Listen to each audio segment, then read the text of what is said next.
We're back on BVarsity Live. Trevor's breaking stuff. We have hair gel in the house. Lewis is here.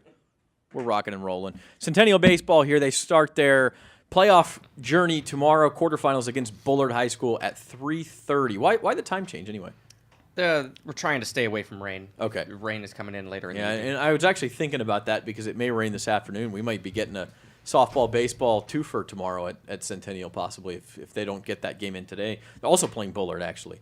So the softball team, I mean, you guys are playing at the same time, so you can't watch too much, but do you sort of follow what they're doing too since they've been so successful? Yeah, we talked to them in class a little bit. We sit next to a couple of them. Before games, we just say, hey, good luck. Yeah. You know, we see them before the games. I know their games usually end first. Sometimes I see them come over and watch the end of your games. So that's always cool to see that camaraderie. Speaking of camaraderie, I think one of the guys who really brought it to your team, and now he's out, is Cole Dewey. Broke his ankle, right, at the Arena Bowl and tore up some ligaments and stuff. Kind of an ugly situation. First of all, when you saw it, you were there, Andrew. Were you there, Brock? Yeah, I was watching. Your heart just has to sink, right? I mean, into your stomach. Yeah, I know. I took one look out there, and I knew immediately. And he knew immediately, too, and he just, he was really upset with himself that he got hurt. He just wanted to play. That's all he was thinking about, was that he couldn't play anymore. Yeah, I was up in the stands watching with a couple of the other guys from the team, and as soon as we saw Cole go down, we were just like, no way. And the news spread pretty quickly, and we were bummed. So that happens on a Friday. You guys had just won a big game. He gets hurt. You have, 2 or 3 weeks left in the season at that point. How long does it take you to – I mean, you got to play again. At least you have until the next Wednesday. But what was the sort of recovery process like for you guys? I just went and saw him the next couple of days. Just trying to keep with as much as I can. For us, we just had to focus on, who's going to step in for him and how well they're going to do.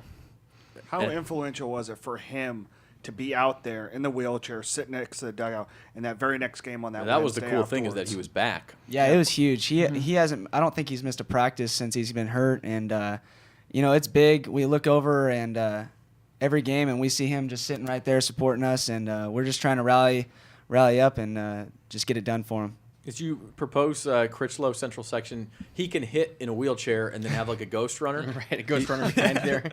We got to get that going, stickball style. How does the hit by pitch work on that if his foot is out? If it hits the wheel, yeah.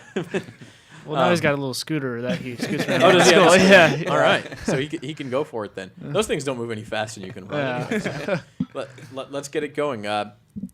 His replacement, I'm blanking on his name now. UC. Yeah, Jake UC. Jake UC has done pretty well actually for himself, and you guys haven't missed a beat. Haven't lost a game actually since Cole went out. How did the team sort of have to rally around him? Did that just sort of happen that Jake stepped in and started playing well, and that the rest is history? Yeah, I think he knew that he had to hit well and play well. He's played first practice there before, so he knew what he was doing. But the fact that he's been stepping in, hitting great is just awesome.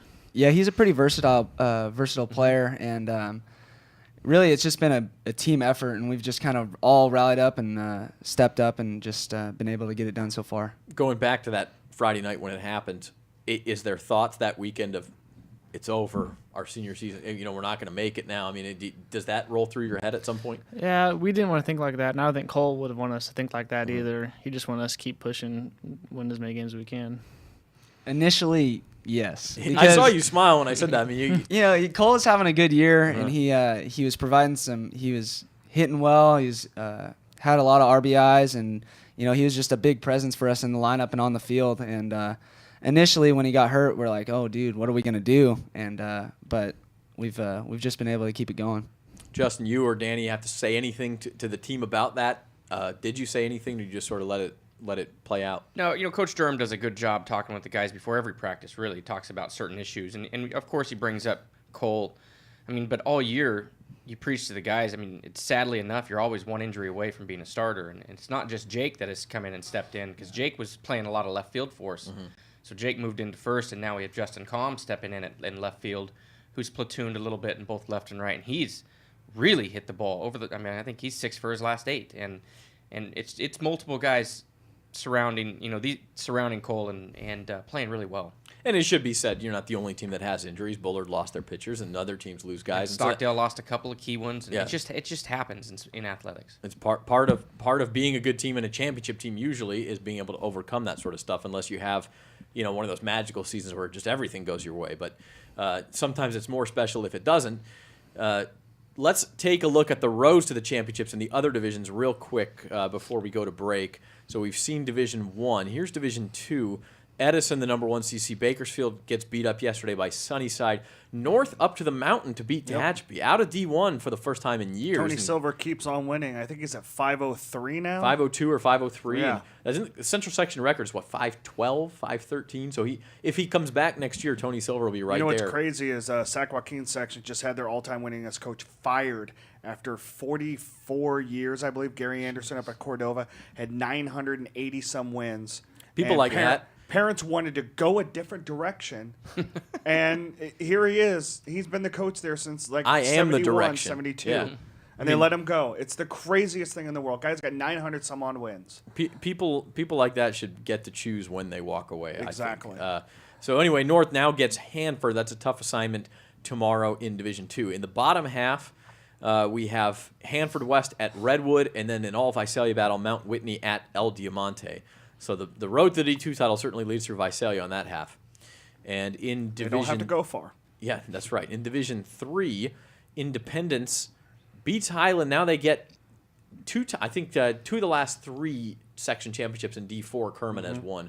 And now they're up in D3 in the number 1 seed. So a tough assignment for Independence. But they got the pitching, don't they? They absolutely do. I watched a little bit of their game yesterday, and it was exciting. But...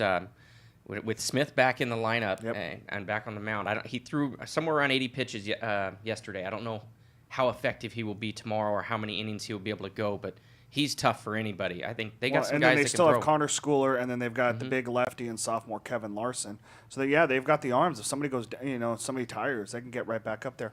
Bottom half of this bracket, Garces in the 5 seed there in D3. You guys like them getting such a high seed in D5? Let's go back to that real quick, Chris. You saw it. Hudson's a heck of a player. Hudson Hartley's a heck of a player, and if he's on the mound, they could easily, make a run for it in the side of the bracket, right? He'll be on the mound tomorrow. Yeah, for sure, course. and he can beat anybody.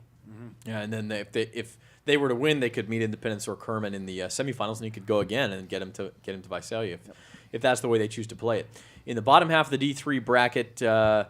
We've got Porterville hosting Lemoore, and then Ridgeview at home against Dinuba. So the Wolfpack getting that 2 seed, and they open tomorrow against Dinuba.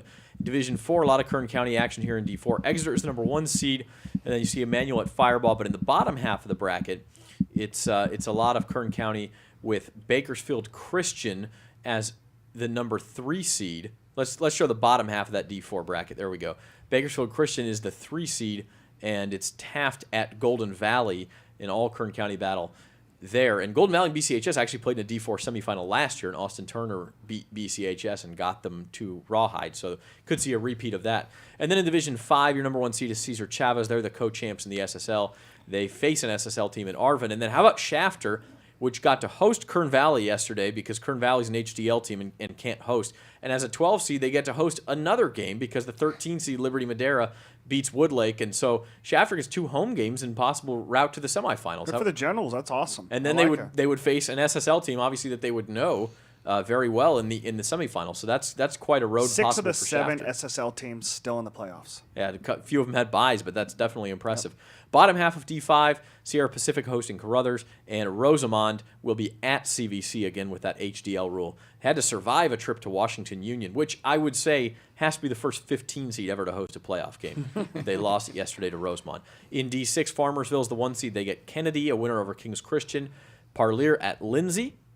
And in the bottom half, that Kennedy team, that's an impressive win for them because if you think about it, they've gone 2 months without a win because they went 0-12 in SSL play. So for them to be able to kind of, remember what it's like to win and have that winning mentality and still be able to get a win in the playoffs, good for them. Yeah, absolutely. McFarland is the 2 seed there, and they will host Fraser Mountain. So back in D1, Centennial, you're the 2 seed. You're carrying the Kern County flag here. Everybody else is gone. So I don't know if that adds a little more motivation to you, but final thoughts, guys, going into Bullard tomorrow in your senior season playoff run. Just going to try to do what we do best, hit the ball. I'm gonna try to throw strikes and Keep it simple. I Yeah. like it. Yeah, we're just gonna try to go out there and get it done. And Justin, you want to come on back for another segment? Sure, I'll stick around a little bit. We'll let these guys gotta get go, to practice. Yeah, batting and practice. Got to go get better for tomorrow. Bullard at Centennial tomorrow at 3:30 in Division I. We just showed you the other brackets. We're going to be back. I think we've got in studio here. Yeah, I think he's back there. Caleb Johnson of East High, the top tennis player in town, going to join us next on BVarsity Live. We'll be right back with that.